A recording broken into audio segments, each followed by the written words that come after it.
Hello, everybody, and welcome to This Week in Cleantech. You made it to Friday if you're listening to this on the day that it comes out. If you're listening to it in the future, that's wild. Don't talk to me in the past. I didn't give you permission for that. It's a roundup of this week's biggest stories you need to know about in climate and clean energy. We bill it as 15 minutes or less, but when I write intros like this, it usually takes way longer. Today's Friday, February 21st, 2025. I'm Factor This Content Director, Paul Gerke. This Week in Cleantech has a returning guest on the show, Mike Casey, Jennifer McDermott from AP News, joining us shortly. The guy giggling in the other box on the screen, Mike Casey of TigerCom, Cleantech commentator extraordinaire. Mike, how's the world treating you on this Friday? It is treating me fine. Are you getting settled into Engel's Star trailer?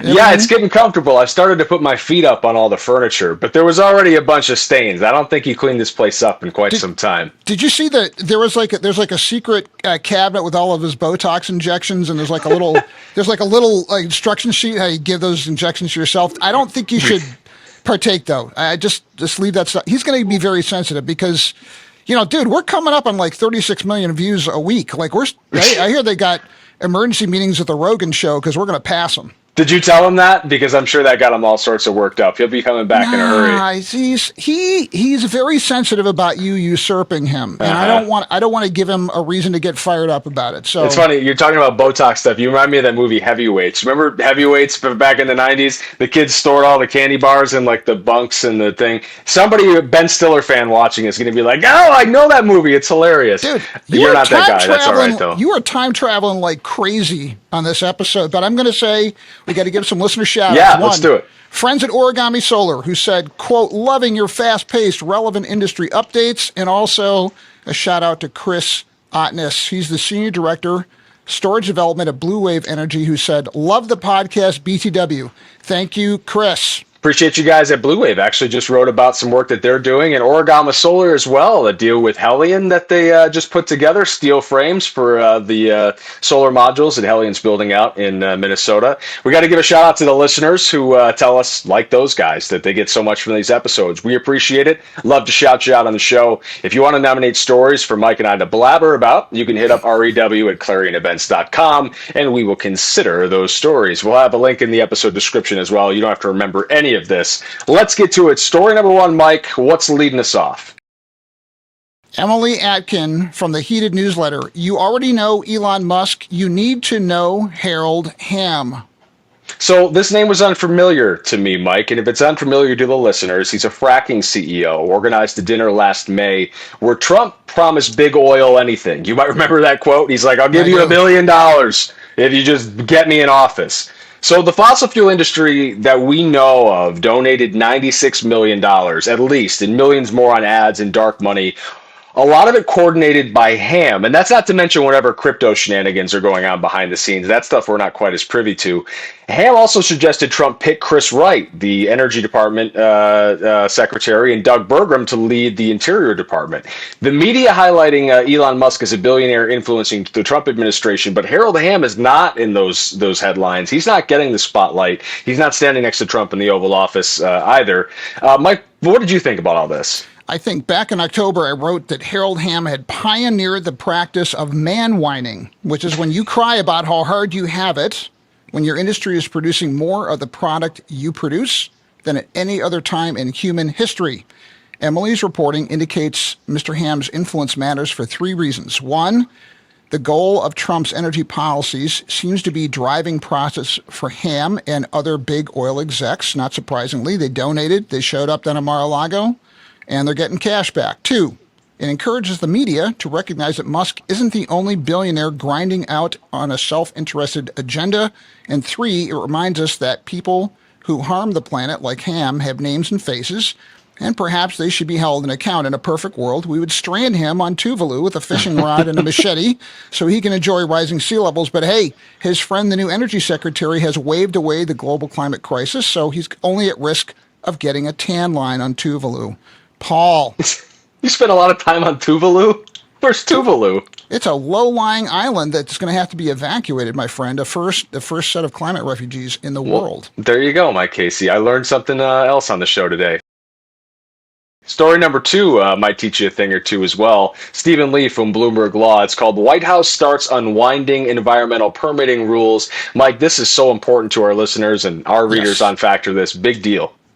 The White House, it is moving quickly to undo 5 decades of standards from the National Environmental Policy Act, otherwise known as NEPA. These protections guide federal agencies' review of proposed developments like pipelines, highways, power lines, or energy projects. The new rule would bypass public input and take immediate effect, which has been an emergency practice up till now. The proposed rule would direct the Council on Environmental Quality, otherwise known as CEQ, to remove existing NEPA standards and replace them with non-binding guidance. Paul, I love that word non-binding. Do you think that speed limits and our taxes could be non-binding as well? Or do you think that Harold Hamm gets that treatment? That's There's awesome. not enough time on the show, Mike. I think it is worth noting, though, to squeeze this in, another executive order that was signed on Tuesday that we wrote about that more or less sets up Trump and the Attorney General as the only purveyors of law, purportedly giving them the final say over independent agencies, including the EPA, including FERC. And if the courts allow it to stand, it could be an awfully big deal, especially when compared to this story about environmental standards and what we might expect in siting projects moving forward. Now, this is all under the guise of speeding up approvals. And I think that's something that all of us can get behind. We need more power and fast. And these changes could theoretically speed up permitting for all projects and clean energy as well, which is disproportionately subject to NEPA regulation and litigation, some fossil fuel projects as well. Some advocates for permitting reform have argued that since there's already so much fossil fuel infrastructure, but so much more needs to be built in a transition to a clean economy, that this law is actually helping the incumbents.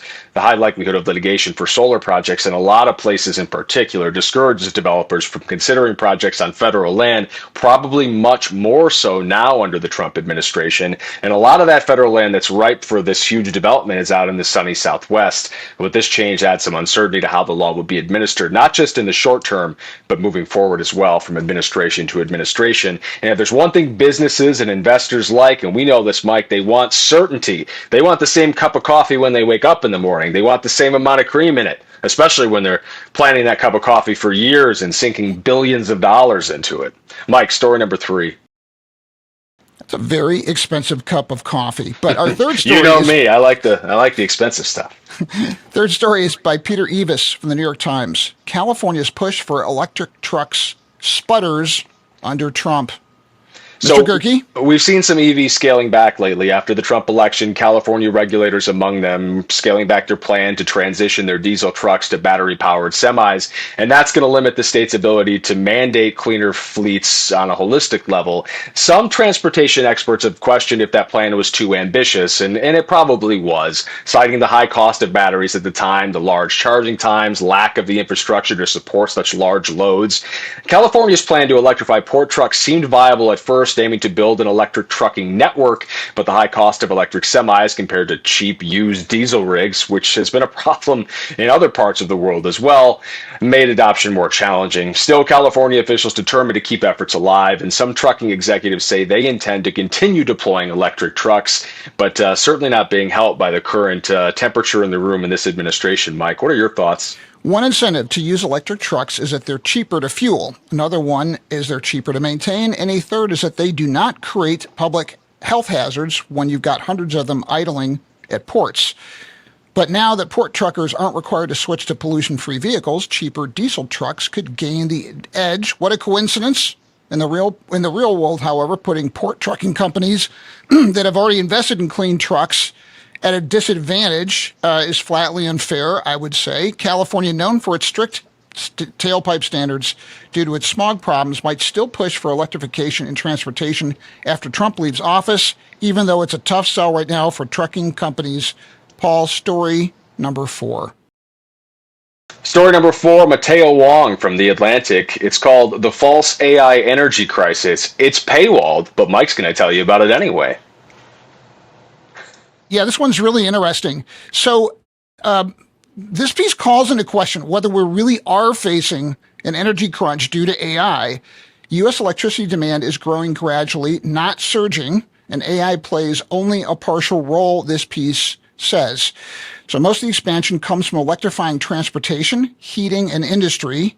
AI-driven electricity demand is real. It is growing faster than expected in some regions, but it remains far from a nationwide crisis, and uncertainty still remains around how power-hungry the data centers will actually be in the long term. So it is worth noting that AI proponents and frackers have a strong incentive to overstate future electricity demand. Not that they would ever do that, mind you, Paul. No, never. But tech firms benefit from the perception that their innovations require limitless energy, while utilities earn higher profits the more they spend on infrastructure. So rather than a necessity, AI just might turn out to be a convenient excuse for Trump to justify expanding fossil fuel productions when the market no longer favors those sources. Paul? So this is all salient, and I think you make great points, Mike. But I want to bring something up that we're not touching on that I feel like is really important right now. You want to go all in on fossil fuels, and you want to talk about an all of the above approach and all that. We can't get gas turbines right now. It's like 5 years, 6 year lead times, Yep. 7 year. Engie just canceled the project because they can't get gas turbines. So we're going to have to do it with some combination of renewables, no matter what the Trump administration feels about solar and wind and battery storage in particular. These are elements that are going to have to be incorporated. And nuclear energy is great, but there's like 3 companies in the world that can tie up $20 billion for 10 years minimum to make these dreams come into a reality. So we're going to have to do more with GETS. We're going to have to do more with the infrastructure we have. And we're going to have to lean on renewables, not just natural gas powered plants. I understand it's a long bridge to our renewable goals, and I'm all about it. But if you can't get the equipment we need to build that infrastructure, we can't even be having this conversation. Bet. All right. And our fifth story is with This Week in Cleantech returning guest Jennifer McDermott from Associated Press. Many on the Mount Rushmore of This Week in Cleantech are jealous because she's come on so many times, but that overlooks the fact that she's a crack reporter. She's got a story called Major Test Case for New Geothermal Technology, Launches in Small German Town. I love next-gen geothermal, so I love this story. It's really cool. Jennifer, welcome back. And for those who haven't read the piece, what's the big takeaway? Thanks for having me.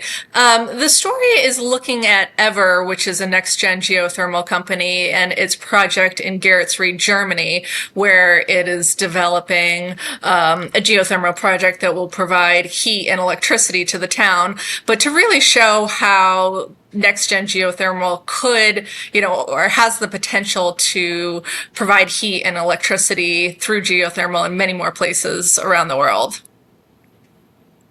So I need to know, Jennifer, is this similar to what Fervo is doing in the Southwest U.S. right now? Like, how is it similar and how is it different? And what's the long-term play for this technology?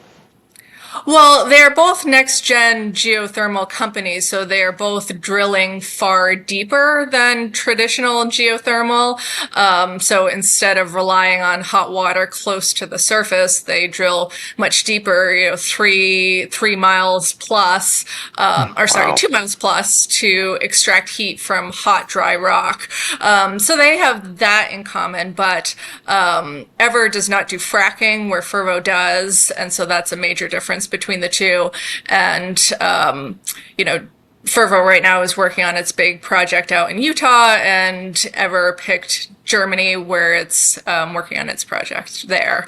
But yeah, I mean, both are looking to show the potential for geothermal to really do to provide heat and electricity through geothermal energy, anywhere. Jennifer, as you're reporting on this story, has it left you with the impression that this is going to lead to universally available geothermal or just a lot more widely available geothermal? I'm not a geologist, and I know you're not one either, but just I was really interested, like a small German town in the Alps. Why there? And so I'm just wondering about how ubiquitous next-gen geothermal can make the technology. Yeah, I think Eavor really liked Geretsried because they had tried traditional geothermal techniques there before and it didn't work. So I think the company's thinking was, if we can show it here where traditional geothermal has failed, that really proves something. And in terms of, how ubiquitous it could be, the International Energy Agency recently came out with a report that said because of technological advances and costs coming down, that really opens up the potential for geothermal to be done in most countries around the world. So I think the big question will be, how much the costs come down, because that's what's going to enable it to be done in many more places. So most places will have the potential. I think whether they choose to do it or not is going to depend largely on the cost of these projects, but those will come down as more of these large projects are built. Jennifer, one more from me. In your reporting, you talked about fracking, even if it's not something that Ever's doing. What are the potential consequences of that versus what Ever's doing? And is what Ever's doing going to allow it to become more widely adopted, in your opinion, because it's not fracking? Well, there is concern, that fracking causes seismic instabilities, which can cause earthquakes.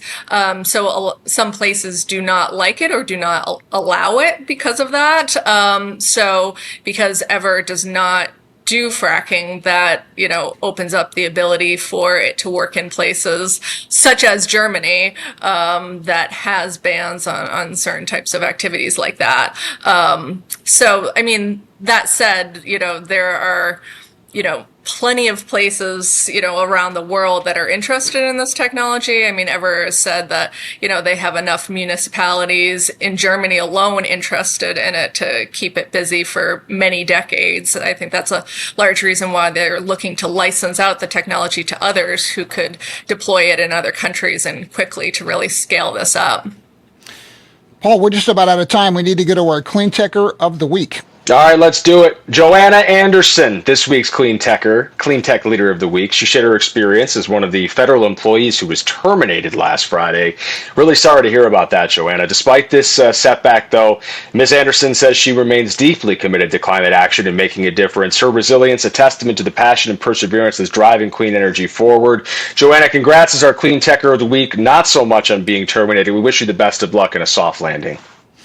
We want to thank our wonderful producer, Brian Mendez, and Alex Peterson and Claire Quirin for gathering these stories. And the biggest thank you to Jennifer McDermott for putting up with us and joining us again on This Week in Cleantech. If it's the last time, we understand. But it might not be. So subscribe, give us feedback, share your story suggestions, and maybe you'll catch Jennifer again on the show. You can also read all the articles we discussed. It's below this video on the article you're clicking on. The links, episode description, it's all underneath there. We'll see you next time. Take care.